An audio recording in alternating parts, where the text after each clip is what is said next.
বীরভূমের পর এবার মালদায় নিষিদ্ধ কফ সিরাপ পাচার চক্রের তদন্তে বড় সাফল্য পুলিশের। ওষুধ ব্যবসার আড়ালে ফেনসিডিল পাচারের অভিযোগে দক্ষিণ দিনাজপুর ও মালদা পুলিশের যৌথ অভিযানে মঙ্গলবারই একটি ফ্ল্যাট থেকে উদ্ধার হয়েছে 2,97,380 টাকা, প্রায় 20 গ্রাম সোনা ও একটি ল্যাপটপ।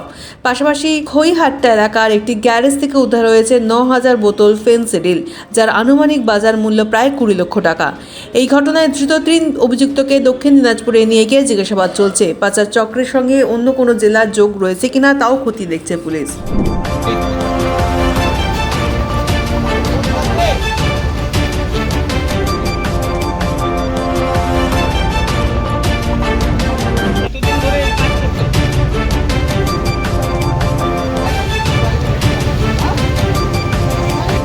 কখন পুলিশ এসেছিলেন প্রথম?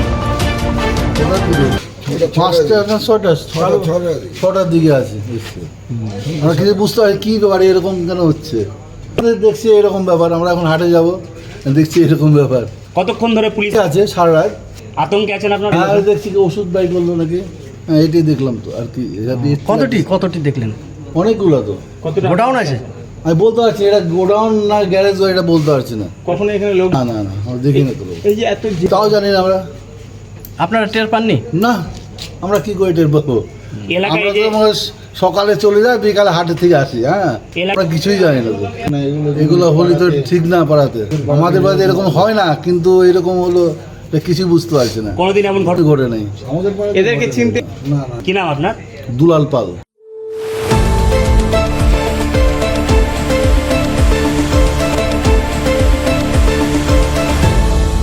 আপনারা দেখছেন এই বেলা বাংলা, শিরোনামে সবার আগে।